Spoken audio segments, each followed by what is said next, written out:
नमस्कार दोस्तों, कैसे हैं आप सभी। मैं अखिलेश त्रिपाठी आप सभी का स्वागत करता हूं आज की इस कक्षा में। दोस्तों क्लास को शेयर कर दीजिए और पहुंचा दीजिए सभी दोस्तों के पास, सभी साथियों के पास इस क्लास को। और आज 8 नवंबर 2024 को हम डिस्कस करने वाले हैं अपने आज के करंट अफेयर्स को। तो जैसा कि दोस्तों अपना ये पर डे क्लास रहता है, पर डे क्लास चलता रहता है और इस क्लास में हम प्रयास करते हैं कि हम करंट अफेयर्स को पढ़ें भी, अपडेटेड भी हों और हमारा जो पिछले दिन का करंट अफेयर्स होता है उसको हम कवर भी करें, यानी एक रिवीजन भी करते हैं 2 या 3 मिनट में लास्ट के। तो हमारे जितने नए दोस्त हैं, नए विद्यार्थी हैं, आप सभी चैनल को सब्सक्राइब कर लीजिएगा और वीडियो को लाइक करके अपने उन सभी दोस्तों के पास जरूर भेजिए जो अभी तक रिजल्ट मित्र के इस चैनल से या इस प्लेटफॉर्म से नहीं जुड़े हैं। तो आइए बिना देरी करते हुए हम स्टार्ट करते हैं आज के सेशन को। और चलिए, ये रहा दोस्तों आज का अपना पहला प्रश्न। महाकुंभ में चर्चा का विषय बना भीष्म क्यूब क्या है। ठीक है, ये महाकुंभ में दोस्तों चर्चा का विषय बना रहा है और क्यों बना रहा है चर्चा का विषय, इस पर भी अभी हम बन रहा है चूंकि 2024 और लास्ट में चूंकि लास्ट ही चल रहा है। तो इस साल ये जो 24-25 में महाकुंभ आयोजित होने वाला है, ये महाकुंभ एक्चुअल में 2024 और 25 का, शायद आप लोग जानते होंगे कि इस बार कुंभ ना होकर के महाकुंभ है। और महाकुंभ के बारे में आप सभी बहुत अच्छे से परिचित होंगे कि ये प्रत्येक 12 वर्ष में आयोजित होता है। इसके पहले 2012 में महाकुंभ का आयोजन किया गया था, है ना, आप लोगों को शायद जानकारी हो 2012 में। और महाकुंभ के बारे में ऐसा मानते हैं कि 3 स्थानों पर महाकुंभ लगता है। ठीक है, 3 स्थानों पर महाकुंभ लगता है। नंबर 1 हरिद्वार, उज्जैन, प्रयागराज और नासिक, 4 स्थानों पर नासिक। तो ये जो है कुंभ लगता है और जिसमें सबसे फेमस जो कुंभ फेमस है वो है प्रयागराज का। तो यहाँ पर अभी सरकार ने एक ऐसी व्यवस्था करी है भीष्म क्यूब के माध्यम से। अब ये भीष्म क्यूब है क्या दोस्तों, सेना का जहाज है या कोई मिसाइल है या मोबाइल अस्पताल है या none of this. Mobile hospital का मतलब होता है चलित हॉस्पिटल, और चलित हॉस्पिटल से मतलब होगा कि चलते फिरते लोगों का ट्रीटमेंट करना। क्योंकि ये भीष्म जो क्यूब है ये एक तरीके से ऐसा टेक्नोलॉजी है जो लोगों का इलाज करता है। और इस हॉस्पिटल को बनने में दोस्तों आपको शायद जानकर हैरानी होगी कि इस हॉस्पिटल को बनने में मात्र 12 मिनट लगता है। 12 मिनट में तैयार हो जाता है और एक बार में लगभग 200 लोगों का ट्रीटमेंट कर सकता है, 200 लोगों का जो है इलाज कर सकता है। ठीक, इसलिए यहाँ पर ये भीष्म क्यूब को नियुक्त किया गया है कि यदि कोई आपातकालीन स्थिति बनती है, कोई इमरजेंसी आ जाती है, तो ऐसी स्थिति में लोगों का ट्रीटमेंट किया जा सके। और आपको याद हो कि 22 जनवरी इसी साल दोस्तों, 22 जनवरी 2024 को, ठीक है, अयोध्या में राम मंदिर का उद्घाटन हुआ था और वहां पर भी भीड़ के चांसेस थे कि भीड़ होगी, है ना, उसके बाद। तो यहाँ पर भी इसी क्यूब को लॉन्च किया गया था, भीष्म क्यूब को जो है एज अ मोबाइल हॉस्पिटल के रूप में ले जाया गया था। तो ये क्या हो जाएगा दोस्तों, मोबाइल अस्पताल है या एक चलित अस्पताल है। और अभी आपको याद हो कि पिछले कुछ महीने पहले, कुछ दिनों पहले हमारे देश के प्रधानमंत्री जी नरेंद्र मोदी जी यूक्रेन की यात्रा पर गए थे, शायद आपको याद हो, यूक्रेन की यात्रा पर गए थे।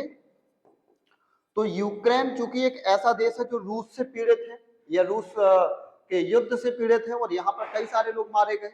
तो ऐसी स्थिति में यहाँ पर क्या किया गया था, रूस में यूक्रेन में मोदी जी ने ये जो भीष्म क्यूब है यूक्रेन के राष्ट्रपति जेलेंस्की को उपहार स्वरूप दिया था। मतलब उपहार में ये उन्होंने दिया था, उपहार स्वरूप जेलेंस्की को ये दे दिया था। ठीक है, तो इसको याद रखना। ठीक, इसको भी याद रखना कि भीष्म क्यूब है क्या, तो मोबाइल अस्पताल है। ये सारा कुछ अपन ने जान लिया इसके मैटर में। चलिए अगला क्वेश्चन, सेकंड क्वेश्चन, अभी हाल ही में उत्तर प्रदेश वस्त्र एवं गारमेंट नीति 2022 के तहत उत्तर प्रदेश का पहला निजी टेक्सटाइल पार्क इनमें से किस स्थान पर स्थापित किया जा रहा है? शामली, भदोही, प्रयागराज, गोरखपुर। तो दोस्तों कई सारे ऐसे क्षेत्र हैं जहां पर इसको स्थापित किया जा रहा है ना। लगभग अभी मैं बात करूं तो लगभग 11 स्थानों पर स्थापित किया जा रहा है। लेकिन प्रश्न है हमारा कि उत्तर प्रदेश का पहला निजी टेक्सटाइल, तो पहला कहां स्थापित किया गया, ये हमारा प्रश्न है। पहला कहां पर स्थापित किया गया है? तो इसमें हम लोग देखेंगे कि पहला दोस्तों उत्तर प्रदेश का एक जिला पड़ता है शामली, शायद आप लोगों ने भी इसके बारे में सुना हो और मुझे लगता है कि जानते भी होंगे। तो इसी शामली में पड़ता है एक तहसील है, तहसील कैराना। कैराना तहसील में एक गांव है, उस गांव का नाम है दोस्तों झिंझोना, राइट, झिंझोना गांव। तो इसी झिंझोना गांव में मतलब शामली जिले के झिंझोना गांव में प्रदेश का पहला निजी टेक्सटाइल पार्क स्थापित किया जा रहा है। और इसके लिए हमारी सरकार ने लगभग 726 करोड़ रुपए का बजट भी तैयार किया है। ठीक है, तो लगभग 726 करोड़ रुपए का बजट तैयार किया है। और इसी के साथ दोस्तों यहाँ पर इसके लिए जो जगह ली गई है कि कुल कितना जगह लग जाएगा, तो लगभग हम कह सकते हैं कि 26 एकड़ जमीन में इसको स्थापित किया जाएगा। और जब ये स्थापित हो जाएगा तो ऐसा माना जा रहा है कि लगभग 5 से 10 हजार लोग या तो डायरेक्टली या इनडायरेक्टली रोजगार में जुड़ जाएंगे किसी भी तरीके से। डायरेक्टली वो लोग हो जाएंगे जो इसमें काम करेंगे, कंपनी जो भी लगेगा, टेक्सटाइल पार्क आएगा तो उसमें काम करेंगे, तो वो लोग डायरेक्टली आ जाएंगे। और इनडायरेक्टली वो होते हैं कि इनके प्रोडक्ट को बेच करके रोजगार प्राप्त कर रहे हैं, मतलब कंपनी से नहीं जुड़े हैं, पार्क से नहीं जुड़े हैं, ठीक है, इस संस्थान से नहीं जुड़े हैं, लेकिन काम कर रहे हैं। तो ऐसे लोगों को इनडायरेक्टली हम बोल सकते हैं कि इनडायरेक्टली जुड़े हुए हैं।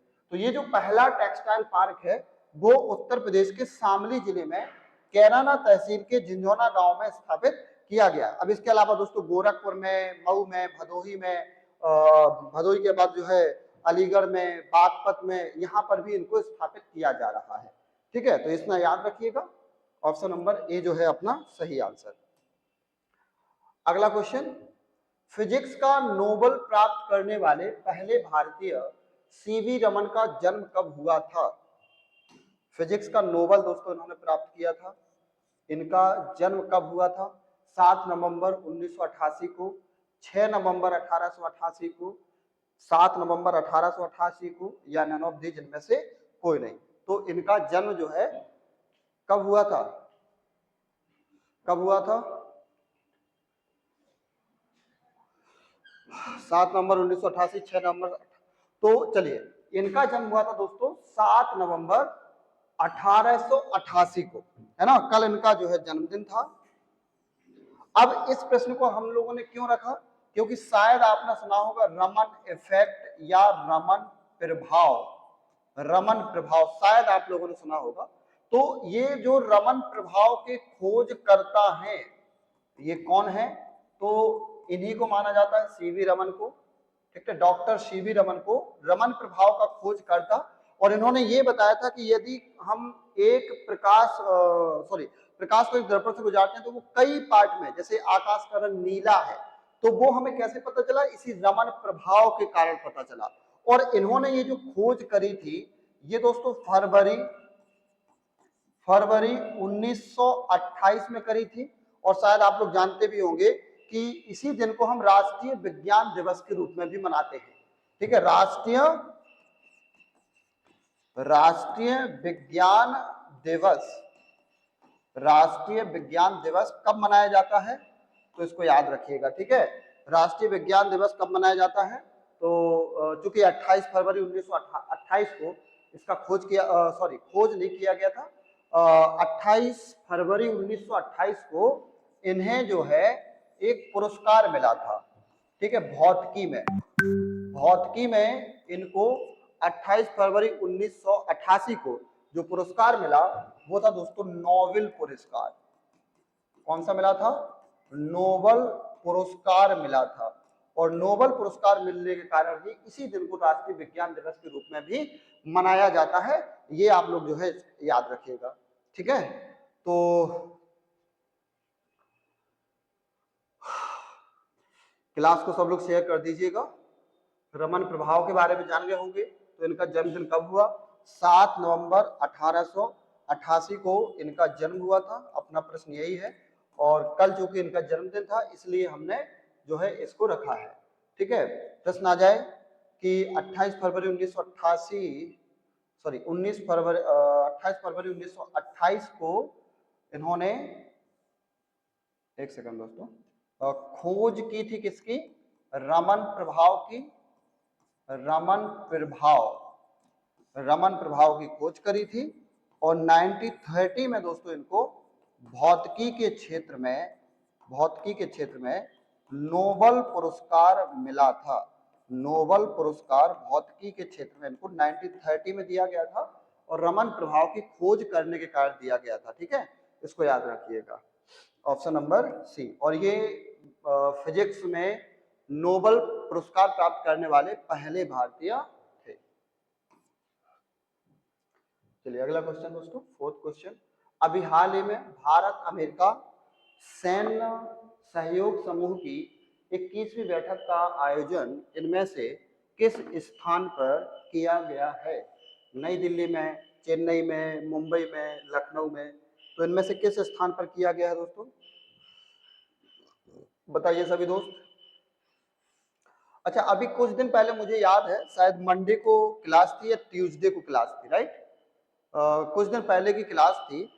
उस क्लास में मैंने आप लोगों को बताया था वज्र प्रहार, राइट? यदि आप लोगों को याद हो, मैंने वज्र प्रहार 2024 के बारे में बताया था और ये भी बताया था कि ये किन देशों के बीच में हो रहा है ना? याद है तो कमेंट करिए अभी, कमेंट करके बताइए वज्र प्रहार 2024 किन दो देशों के बीच हो रहा है? तो ये हो रहा है दोस्तों दो देशों के बीच में, जो कि भारत और अमेरिका ही है, ठीक है। जैसे भारत और अमेरिका के बीच में अभी ये सैन्य सहयोग समूह की 21वीं बैठक हो रही है। दोस्तों एक सेकंड रुकिएगा।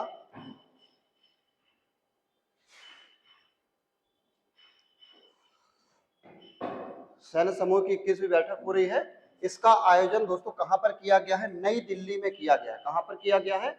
नई दिल्ली में किया गया है। और नई दिल्ली में अभी दोस्तों इसके पहले भारत अमेरिका सैन्य सहयोग समूह की 21वीं बैठक का जो आयोजन है नई दिल्ली में, और इसी प्रकार से वज्र प्रहार 2024 का दोस्तों ये जो आयोजन किया गया है ये कहां पर किया गया है? ये आयोजन कहां किया गया है? तो ये आयोजन दोस्तों अमेरिका का है। ये एक शहर है जिसका नाम है शायद इराडो या इडाहो, है ना, वहां पर किया गया है। कंफर्म नहीं है मुझे, तो इसको याद रखिएगा आप लोग, ठीक है। थोड़ी सी विदेशी शहर है तो ये जो है अपना आंसर आ जाएगा, ठीक है। तो ये किया जा रहा है और इसी प्रकार से अभी हाल फिलहाल में भारत अमेरिका के बीच में 21वीं बैठक का आयोजन भी नई दिल्ली में किया जा रहा है, ठीक है। अब आप लोग कमेंट करके ये बताइएगा कि जो वज्र प्रहार 2024 का आयोजन किया गया था ये कौन सा संस्करण था और इसका उद्देश्य क्या था? ये दो चीजें आपको बताना है कि किस उद्देश्य से वज्र प्रहार जो भारत और अमेरिका के बीच हुआ था ये किया गया था और कौन सा संस्करण। चूंकि मैं पढ़ा चुका हूं इसलिए आपसे अपेक्षा रहेगी कि आप एकदम सही आंसर कर पाएंगे इस प्रश्न का, है ना। और जो भी आंसर किए हैं, कल हमारे बहुत सारे दोस्तों ने आंसर किए हैं और बड़ी प्रसन्नता हुई कि बहुत अच्छे आंसर किए हैं। तो जिनके आंसर बहुत अच्छे थे और पूरा डिटेल से थे, मैंने उन सभी के आंसरों को आज जो है कमेंट ऑफ द डे चुना है। और जिसमें सबसे अच्छा कमेंट मुझे जिसका लगा मैं उसका भी बताऊंगा कि हाँ किसका कमेंट सबसे अच्छा है। तो कमेंट ऑफ द डे जानने के लिए बस बने रहिएगा। चलिए अगला क्वेश्चन की ओर हम लोग बढ़ते हैं और हमारा 5वां क्वेश्चन है, इनमें से किस मंत्रालय के द्वारा दत्तक ग्रहण जागरूकता माह 2024 मनाया जा रहा है? अच्छा दोस्तों, अभी कुछ समय पहले से, या अभी मैं कहूँ प्रेजेंट टाइम की बात करते हैं, तो अब जो आज के समय में जो युवा है वो खासकर अब मैरिज करना नहीं चाहता, है ना। अक्सर सुना होगा लड़कियां कहती हैं कि हमें शादी नहीं करनी है, लड़के कहते हैं कि हमें शादी नहीं करनी है। अब ये सिस्टम चल रहा है। इसका रीजन भी है, बहुत सारा रीजन है इसका, क्योंकि आज हमारे देश में ऐसी स्थितियां हैं, और ऐसा नहीं है कि हमारे देश में सभी जगह ऐसी स्थितियां, कई कुछ क्षेत्रों में ऐसा हो रहा है कि वहाँ के युवा युवतियां जो है शादी नहीं करना चाहते। हालांकि कई जगह तो बैठे हैं, तैयार बैठे हैं कि उनके घर के मम्मी पापा कब शादी करा दें, तो वो तो एकदम तैयार बैठे हैं। तो ये भी है। तो एक्चुअल में अब एक सिस्टम चला है, शादी भी कर रहे हैं। तो हमारी सरकार, और जैसे कई लोगों को आपने सुना भी होगा कि उन्होंने अपना शादी के बाद भी खुद संतान नहीं प्राप्त किया, बल्कि उन्होंने गोद ले लिया। तो सरकार भी इसका प्रचार कर रही है, सोशल मीडिया के माध्यम से भी सरकार प्रोत्साहित कर रही है लोगों को, कपल को, कि जो है आप दूसरे जो बच्चे हैं, जो अनाथ बच्चे हैं, उनको गोद लीजिए। यदि कोई किसी कारणवश बच्चे प्राप्त नहीं कर पा रहा है, तो जो अनाथ बच्चे हैं उनको गोद लीजिए। अब लोग करते क्या है कि लोग बाग जैसे लेते भी है किसी को गोद, तो वो गोद ऐसे बच्चों को लेते हैं जिनकी एज कम होती है, आयु कम होती है। तो सरकार प्रयास कर रही है कि ये जो दत्तक ग्रहण जागरूकता माह नवंबर को चुना गया है, ठीक है, याद रखिएगा इनमें से किस मंत्रालय द्वारा, मंत्रालय तो ठीक है, माह 2024 जो मनाया जा रहा है, ये नवंबर माह को मनाया जा रहा है। यदि प्रश्न आ जाए कि कौन से माह को मनाया जा रहा है, तो भी याद रखिएगा कि ये नवंबर माह को ही मनाया जा रहा है और किसी माह को नहीं है। दूसरा इसमें याद रखिएगा कि अधिक उम्र के बच्चों को, यानी छोटे उम्र के बच्चों को नहीं, बल्कि अधिक उम्र के बच्चों को भी इसमें प्रयास किया जा रहा है कि उनको गोद लिया जाए, अधिक उम्र के बच्चों को भी गोद लिया जाए, ये भी इसमें प्रयास किया जा रहा है। तो इसी प्रकार से अभी इसका आयोजन किया जा रहा है, और इसका आयोजन 21 नवंबर 2024 को उत्तर प्रदेश के लखनऊ में किया जाएगा। मतलब लखनऊ में इस प्रकार का एक जो है कार्यक्रम रखा जाएगा, जिसमें भारत सरकार के द्वारा पूरा का पूरा इन्वॉल्वमेंट होगा, ठीक है। तो ये किसके द्वारा किया जा रहा है दोस्तों? महिला एवं बाल विकास मंत्रालय, ऑप्शन नंबर सी जो है अपना सही है। यानी महिला एवं बाल विकास मंत्रालय ने नवंबर माह को दत्तक ग्रहण जागरूकता माह चुना है, और इसी के संबंध में ये जो है कार्यक्रम आयोजित कराया जा रहा है। तो ऑप्शन नंबर जो है अपना सी सही होगा। चलिए अगला क्वेश्चन, प्रधानमंत्री विद्या लक्ष्मी योजना कब प्रारंभ की गई? 6 नवंबर 2024, 5 नवंबर 2024, 7 नवंबर 2024, या इनमें से कोई नहीं, नन ऑफ दीज। तो कब प्रारंभ की गई दोस्तों? देखिए ये बहुत अच्छी पहल है सरकार की, भारत सरकार की, क्योंकि इसमें दोस्तों जो विद्यार्थी पढ़ना चाहते हैं उनके पढ़ने की व्यवस्था बहुत बेहतर करी गई है। क्योंकि हमारे देश में बहुत सारे बच्चे पढ़ना चाहते हैं, और पढ़ने के साथ साथ दोस्तों पढ़ने की इच्छा होती है, लेकिन कहीं पर वो यदि अपने आप को कमजोर महसूस कर पाते हैं, तो वो संसाधन में कमजोर महसूस कर पाते हैं, है ना। और कई बार मैंने देखा भी है, अभी लगभग 1 साल पहले की बात है, कि मैं एक जगह से निकला, तो वहां पर कुछ बच्चे, जो स्ट्रीट लाइट लगी थी, पहले तो मैं ये सुनता था कि किसी ने स्ट्रीट लाइट में बैठ करके पढ़ा, फिर जो है ये बन गए, ऐसा किसी महापुरुष के बारे में हम लोग पढ़ते रहते थे, है ना। अक्सर कई महापुरुषों के बारे में, कई व्यक्तियों के बारे में ऐसा हमने पढ़ा है उनके बारे में। लेकिन उस समय मैंने सच में ये चीज देखी, मैंने वहां से देखा कि कुछ बच्चे जो है, एक स्ट्रीट लाइट लगा था कहीं भी दूर था, तो वहां पर उस स्ट्रीट लाइट के नीचे बैठ करके बच्चे पढ़ रहे थे।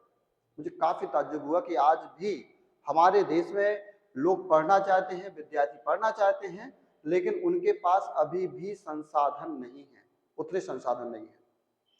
और कहा भी जाता है कि मेहनत इतनी खामोशी से करो कि सफलता शोर मचा दे। और मुझे ऐसा फील हुआ कि इनके यदि अंदर ऐसी जुनून है, पढ़ाई का जज्बात है, तो निश्चित तौर पर ये मेहनत किसी दिन शोर मचाएगी। देखते हैं। तो संसाधनों की कमी है। अब सरकार ने इस पर ध्यान दिया, और सरकार ने एक योजना लॉन्च करी जिसे विद्या लक्ष्मी योजना के नाम से बोलते हैं। अब देखिए, विद्या और लक्ष्मी, लक्ष्मी किसको बोलते हैं? पैसा को, धन को। तो सरकार जानती है कि विद्या प्राप्त करने के लिए पैसा खर्च करना पड़ेगा, तो सरकार कहती है कि भैया हम बिना गारंटी के विद्यार्थी को इस योजना के तहत 10 लाख रुपए तक का लोन दे देंगे। ठीक है, विद्या लक्ष्मी योजना के तहत 10 लाख रुपए तक का लोन दे देंगे। ये जो है विद्या लक्ष्मी योजना के अंतर्गत प्रधानमंत्री जी ने इसको मंजूरी दे दी है। और ये जो व्यवस्था करी गई है, इस व्यवस्था के लिए भारत सरकार ने लगभग दोस्तों 3600 करोड़ रुपए का निर्धारण किया है। कितना रुपया? 3600 करोड़ रुपए का जो है लगभग निर्धारण किया है 6 नवंबर 2024 को। अब इसी के संबंध में दोस्तों यहां पर यह भी बोला गया है कि किसी प्रकार से कोई गारंटी तो यूज होगी नहीं, लेकिन इसमें हम जितना जैसे 10 लाख दिया तो इसमें ब्याज भी बहुत ज्यादा नहीं, मात्र 3% का ब्याज देंगे और इसी ब्याज पर जो है हम दे देंगे। तो ये जो योजना हुई है दोस्तों 6 नवंबर 2024 को स्टार्ट की गई है, यानी बुधवार को स्टार्ट की गई थी। ठीक है, ऑप्शन नंबर ए जो है अपना सही आंसर, विकल्प ए इज राइट आंसर। चलिए, इसमें बस बहुत ज्यादा नहीं है। हाँ, अब ये क्वेश्चन मुझे याद है कि मैंने आप लोगों को पढ़ाया था और बहुत अच्छे से पढ़ाया था और शायद याद भी हो। उस समय मैंने कान्हा किसली जो है को पढ़ाया था, कान्हा किसली अभ्यारण्य को पढ़ाया था। तो अब आप बताइए कि जो बांधवगढ़ अभ्यारण्य है, क्योंकि कान्हा किसली था उसमें और बांधवगढ़ ऑप्शन में था, तो मैंने बताया था बांधवगढ़ के बारे में, बहुत ज्यादा डिटेल नहीं किया था, लेकिन हाँ बताया था कि कहाँ पर स्थित है। और फिर से यही प्रश्न आ गया कि अभी हाल ही में हाथियों के कारण चर्चा में रहा प्रसिद्ध बांधवगढ़ अभ्यारण्य इनमें से किस राज्य में स्थित है? उत्तराखंड में है, सिक्किम में है, मध्य प्रदेश में है, या नन ऑफ दीज इनमें से कोई नहीं। तो दोस्तों ये जो बांधवगढ़ अभ्यारण्य है ये मध्य प्रदेश के उमरिया जिले में और उमरिया जिले में स्थित है, यानी कहां पर है? Madhya Pradesh, option number C, Umaria जिले में। अब ये फेमस क्यों है, ये चर्चा में क्यों आ गया? तो इसके चर्चा में आने का कारण ये है कि दोस्तों अभी इस अभ्यारण्य में लगभग 10 हाथियों की मृत्यु हो गई, जो कि एक चिंता का विषय भी है। हाथियों की मृत्यु हो गई, और मृत्यु क्यों हो गई? क्योंकि इन हाथियों ने जहरीली घास का सेवन कर लिया, जहरीली घास खा ली, जहरीला कौंदा बोलते हैं, कौंदा, या कहीं के उसको कांदा बोलते हैं। ठीक है, तो उसको खा लिया इन्होंने और इस कारण से 10 हाथियों की मृत्यु हो गई।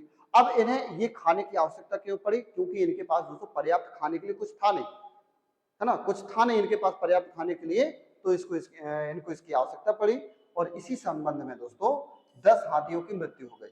अब थोड़ी सा हाथियों पर भी चर्चा कर लेते हैं कि ये तो आंसर हो गया दोस्तों। आज से लगभग 32 वर्ष पहले 1992 में 1992 में वर्ष 1992 में हमने एलिफेंट प्रोजेक्ट यानी हाथी परियोजना को स्टार्ट किया था, और उस समय दोस्तों हमारे देश में कुल हाथियों की संख्या लगभग थी 15,000, मतलब इतनी हमारे देश में कुल हाथियों की संख्या थी। फिर 32 वर्ष में इन हाथियों की संख्या अब वर्तमान में बढ़कर हो गई है 30,000, मतलब हमारे पूरे देश में जो हाथियों की संख्या हो गई है ये लगभग हो गई है 30,000। अब यहाँ पर दिक्कत ये है कि हाथी बढ़ रहे हैं और हम क्या कर रहे हैं दोस्तों, हम जंगल को ही कम करते चले जा रहे हैं, जितना वन उपज है उसको नष्ट कर रहे हैं। तो हाथी के लिए जो भोजन की व्यवस्था है वो नहीं हो रही है, क्योंकि दोस्तों यदि कोई वयस्क हाथी होता है तो एक वयस्क हाथी को एक दिन में कम से कम 250 से लेकर 300 किलोग्राम तक का भोजन चाहिए होता है, इतना खाना होता है इसको। और ये किससे प्राप्त करता है? पत्तियों से, पेड़ों की पत्तियों से, बरगद हो गया, पीपल हो गया, है ना, नीम हो गया, इस प्रकार की जो पत्तियां होती हैं उनसे प्राप्त करता है। अब यदि हम जंगल काट देंगे, हाथी बढ़ते जाएंगे तो क्या होगा? स्वाभाविक सी बात है उनके लिए भोजन की कमी पड़ेगी यदि हम वन उपज को नष्ट करेंगे। अब ये भी नहीं है कि हाथियों को कम कर दिया जाए, ये भी गलत है कि हम कहीं हाथी को पहुंचा दें। तो हमें क्या करना चाहिए दोस्तों, जंगल को भी बढ़ावा देना चाहिए, क्योंकि यदि हम जंगल को बढ़ाएंगे, वन उपज को बढ़ाएंगे तो उसके फायदे बहुत ज्यादा है। एक तो जो क्लाइमेट चेंज होता है वो भी बचा रहेगा, जानवरों के लिए अपना घर मिल जाएगा, है ना। जैसे अभी उत्तर प्रदेश में तेंदुओं का आतंक था, भाई हम उनका घर उजाड़ देंगे तो वो तो स्वाभाविक सी बात है कहीं ना कहीं आएंगे ही बाहर, और यही रीजन हो रहा है और कोई दूसरा रीजन नहीं है। तो ये मध्य प्रदेश के उमरिया जिले में स्थित है। बाकी पूरा डिटेल हम लोगों ने पढ़ ही लिया है, जान ही लिया है, ठीक है। और यदि प्रश्न आ जाए कि कुल कितने अभी तक अभ्यारण्य बनाए गए हैं, तो दोस्तों लगभग 33 अभ्यारण्य अभी तक बना दिए गए हैं हाथियों की सुरक्षा के लिए, हाथियों के संरक्षण के लिए। चलिए अगला क्वेश्चन, इनमें से किस अंतरिक्ष एजेंसी के द्वारा अभी हाल ही में अंतरिक्ष सुरक्षा के लिए रैपिड एपोफिस मिशन रैमसेस को प्रारंभ किया गया था? दोस्तों ये अभी हाल फिलहाल में फिर से चर्चा में है, इसीलिए मैंने आपको दोबारा से करा दिया है। ये मैं अगस्त में आपको करा चुका था, मुझे याद है कि मैंने अगस्त में आपको बहुत अच्छे से पूरे डिटेल से कराया था, और ये अभी फिर से चर्चा का विषय बन गया है, इसलिए मैंने आपको फिर से आपके समक्ष ये क्वेश्चन रखा है। तो बताएं सभी, इनमें से किस अंतरिक्ष एजेंसी, अब याद होना चाहिए, वैसे तो इसका आंसर मुझे बताना ही नहीं चाहिए, आपको खुद से करना चाहिए, लेकिन फिर भी ठीक है मैं बता दूंगा, चलिए कोई बात नहीं। तो इसको स्टार्ट किया गया है दोस्तों इसरो और यूरोपीय अंतरिक्ष एजेंसी के द्वारा। और इसमें ऐसा भी नहीं है, क्योंकि ये स्टार्ट इसरो के द्वारा किया गया है, यूरोपीय अंतरिक्ष एजेंसी की सहयोग लिया गया है, तो इसके संबंध में ऐसा भी माना जा रहा है कि इसरो नासा से भी सहयोग प्राप्त कर सकता है और जाक्सा से भी सहयोग प्राप्त कर सकता है। ठीक है, जाक्सा ये जापान की स्पेस एजेंसी, याद रखिएगा ये जापान की स्पेस एजेंसी है, तो जापान की स्पेस एजेंसी से सहयोग प्राप्त कर सकती है इसरो। अब हो क्या रहा है दोस्तों, अभी दोनों ने, यूरोपीय अंतरिक्ष एजेंसी और इसरो, इन दोनों ने मिलकर के इस साल एक मिशन जिसे हम रैमसेस मिशन बोलते हैं, rapid Apophis mission for space security, मतलब अंतरिक्ष सुरक्षा के लिए रैपिड एपोसिस मिशन को लॉन्च किया गया है। और इसमें दोस्तों लगभग ऐसा माना जा रहा है कि 2029 तक एक क्षुद्र ग्रह जिसका नाम है एपोफिस, ठीक है, एक क्षुद्र ग्रह ही है, क्षुद्र ग्रह जिसका नाम है एपोफिस, ये क्षुद्र ग्रह का नाम है। तो ये 2029 में पृथ्वी से लगभग 32,000 किलोमीटर के निकट से निकलेगा, ठीक है, इतने दूरी से जाएगा। तो इसका अध्ययन करने के लिए ही इसरो और यूरोपीय अंतरिक्ष एजेंसी के द्वारा ये मिशन अंतरिक्ष में भेजा गया है, ठीक है, तैयार किया गया है। तो ऑप्शन नंबर हमारा यहाँ पर, अब चूंकि नासा भी है, यूरोपीय अंतरिक्ष एजेंसी है, इसरो है, तो सी इज राइट आंसर, ठीक है, चूंकि इस प्रकार से है तो इसरो, क्योंकि मैन सर्वे सर्वा है वो इसरो है, ठीक है। इसी को अपन नाम देते हैं रैमसेस मिशन, क्या नाम देते हैं, रैमसेस मिशन।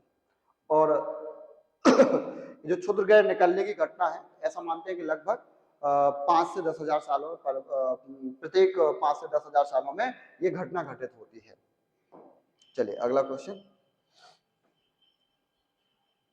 अभी हाल ही में इनमें से किस राज्य में यातायात नियम के लिए सम विषम ऑड इवन फॉर्मूला, जो दिल्ली सरकार का था बहुत पहले, है ना, ऑड इवन फॉर्मूला को लॉन्च किया गया है?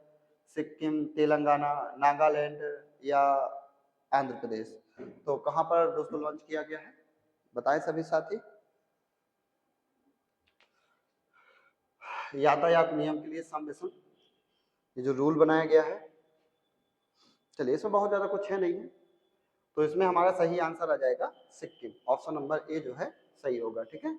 इसमें बस ऑड इवन फॉर्मूला लागू किया गया है, बाकी कुछ नहीं है। बाकी सिक्किम के बारे में यदि आप लोग कमेंट करना चाहते हैं तो ये बता दीजिएगा कि सिक्किम को भारत का सहराज्य कब बनाया गया और भारत का पूर्ण राज्य कब बनाया गया, ठीक है। और भारत का सहराज्य और पूर्ण राज्य बनने से पहले सिक्किम में किसका शासन था, ये भी आप लोग जरूर बता दीजिएगा, ठीक है, तो ये जरूर बता सकते हैं आप। देखते हैं कमेंट ऑफ द डे कल किसका बनता है। चलिए अगला है हेनले पासपोर्ट सूचकांक, ये भी बता दिया था, फिर से चर्चा है क्योंकि वर्ष का लास्ट है, तो ये फिर से चर्चा में आ गया है कि इस साल 2024 में सबसे मजबूत पासपोर्ट कौन सी कंट्री का रहा है, तो ये आ गया दोस्तों, बताइए सभी लोग। हेनले पासपोर्ट सूचकांक में इनमें से किस देश को प्रथम स्थान प्राप्त हुआ है? अमेरिका, भारत, रूस, सिंगापुर? तो करिए सभी साथी आंसर, अच्छे से आंसर करिएगा दोस्तों।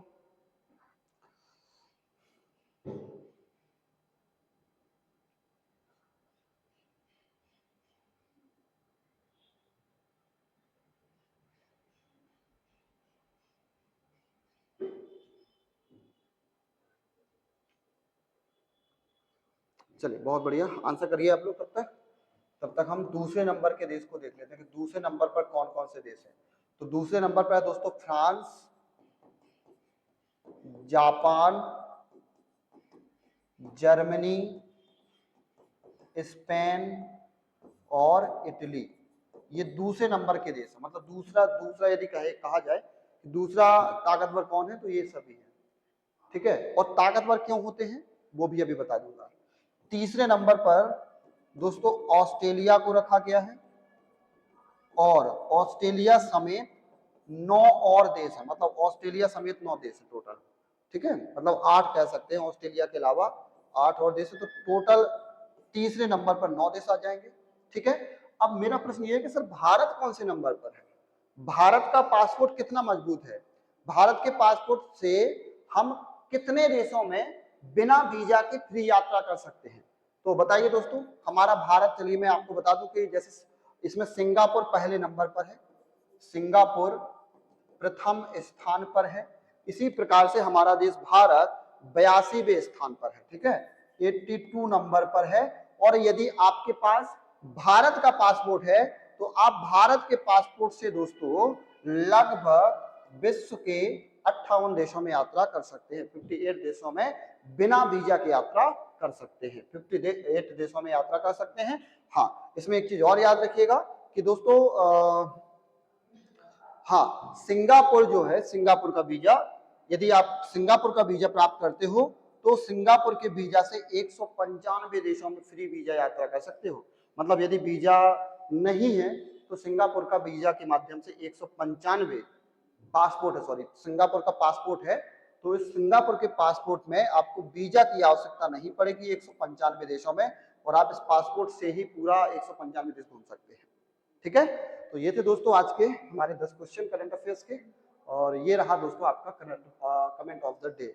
अब इसमें दोस्तों 3 मिस्टर रजा ब्लॉग है, और राधिका है, अंजलि है, और सिंह है, तो ये 4 लोगों के हैं। चलिए बहुत बढ़िया, बहुत बहुत आपकी मेहनत है दोस्तों कि आप लोग इतना अच्छा कमेंट कर पाते हैं, पूरा एकदम डिटेल दे दिया है आप सबने। और मैंने कहा था कि ये नहीं है कि आप पूरा लिखो, बस केवल फैक्ट लिख दो, जैसे यहाँ पर लिखा गया है कि first CM of Govind Vallabh Pant, Vallabh नहीं है वल्लभ है, ठीक है, गोविंद वल्लभ पंत। गोविंद सागर का नाम आया था तो मुझे लगा कि उत्तर प्रदेश में आप लोग को पूछ लेना चाहिए। First governor of Sarojini Naidu और chief justice of sir Walter Morgan, बिल्कुल, तो ये एकदम सही है। फिर आर्टिकल 85 में हम संसद, राष्ट्रपति संसद को सत्र बुला सकता है, सत्रावतन कर सकता है और विकृत भी कर सकता है, तो एकदम सही है। और इसी प्रकार से यहाँ पर राधिका ने भी आंसर किए हैं, ठीक है, इसी प्रकार से जो है अंजलि ने भी आंसर किए हैं, और सिंह 7027 ने भी आंसर किया है, बहुत बढ़िया। चलिए आप लोगों को मेरी शुभकामनाएं, बढ़िया मेहनत करते रहिए, भगवान की कृपा से आपका पढ़ाई में और अच्छे से मन लगे, और आप जल्दी से, आप सभी लोग जल्दी से अपनी जो भी मनोकामनाएं हैं वो पूरी प्राप्त कर पाए, अपने उद्देश्य पूरे प्राप्त कर पाए। चलिए अब हम आ जाते हैं आज की रिवीजन क्लास में, जो कल का बचा था उसका रिवीजन कर लेते हैं।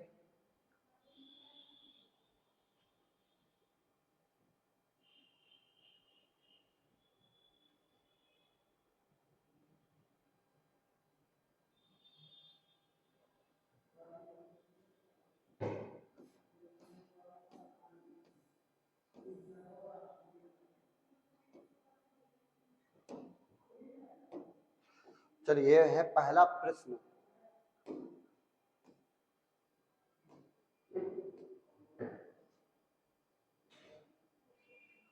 करिए। अभी हाल ही में अमेरिका के राष्ट्रपति चुनाव में डोनाल्ड ट्रंप ने जीत दर्ज की है, वो कौन से नंबर के अमेरिका के राष्ट्रपति बने हैं? तो जब पहली बार बने थे तो 45 नंबर के बने थे, और अब जो बन गए हैं तो वो 47 नंबर के बन गए, क्योंकि 46 में जो बाइडन थे। तो बिल्कुल सही आंसर आ जाएगा ऑप्शन नंबर बी। चलिए अगला क्वेश्चन, अभी हाल ही में प्रधानमंत्री ई ड्राइव योजना के अंतर्गत केंद्र सरकार ने इनमें से कितने करोड़ रुपए के वित्तीय परिव्यय की मंजूरी प्रदान करी है?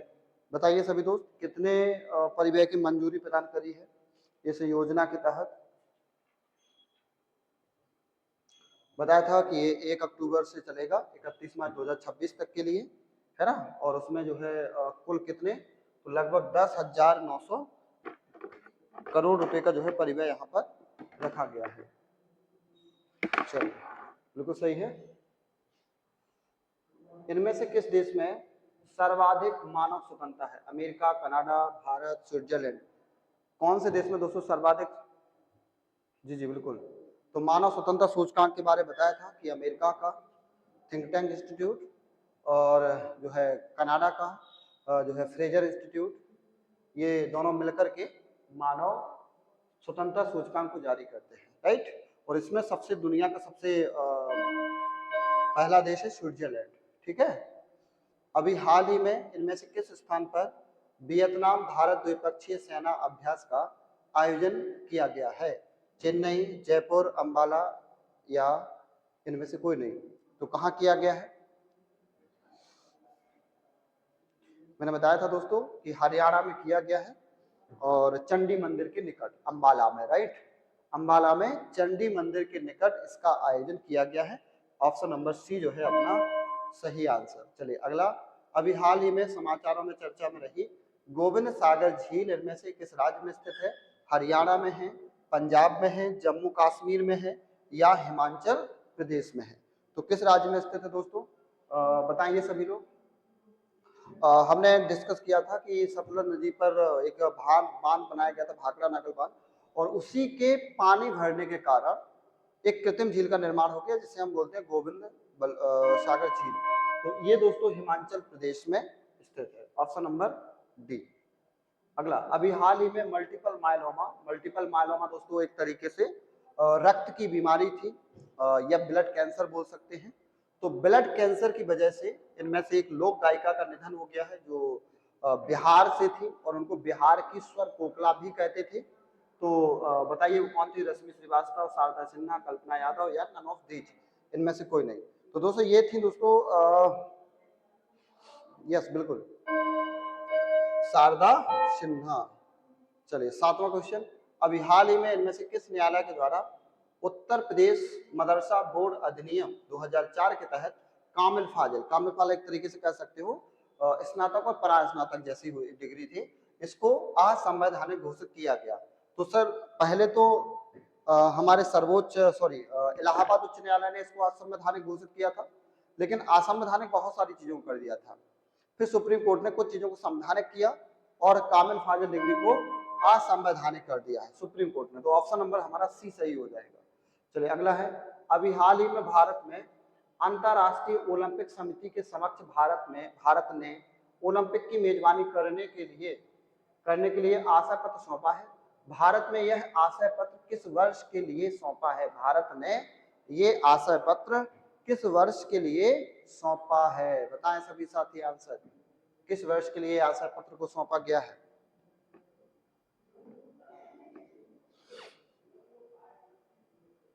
चलिए बहुत बढ़िया। तो ये है आंसर 2036। किसके लिए? 2036। चलिए अभी हाल ही में संसद का शीतकालीन सत्र प्रारंभ होने वाला है। यह सत्र कब से प्रारंभ होगा? 25 नवंबर, 26 नवंबर? अच्छा 26 नवंबर को हम शायद क्या मनाते हैं? पहले कुछ और मनाते थे, अब कुछ और मनाने लग गए हैं, है ना? यस।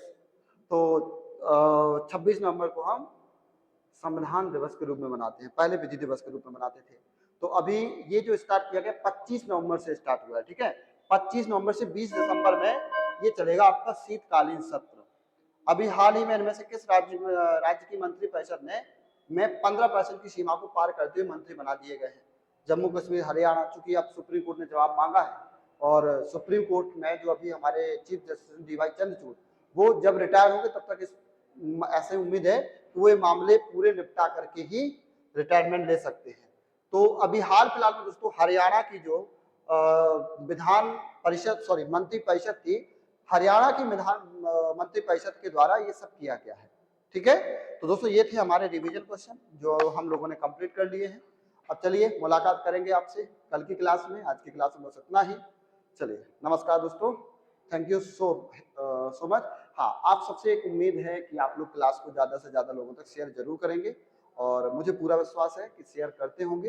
हाँ, कुछ बच्चे कमेंट करते हैं कि सर लाइव चलता रहता है पूरे दिन तो कमेंट नहीं कर पाते। नहीं, अब ऐसा नहीं है, ये रिकॉर्डेड क्लास है, मतलब प्रीमायर है, और ये जैसे ही पूरा होगा उसके बाद आप कभी भी इसको देख सकते हो, इसमें कभी भी कमेंट कर सकते हो। ये पूरे दिन लाइव नहीं रहती है। ठीक है, हाँ, वो जो लाइव चलता था उसमें हम लोग या हमारी टीम जो है उसको सेशन को एंड करना कभी कभी जो होता है कि नहीं कर पाते हैं, तो इस वजह से शायद दिखता रहता होगा नोटिफिकेशन। ठीक है, तो चलिए विदा लेते हैं। नमस्कार दोस्तों, थैंक यू सो मच, जय हिंद।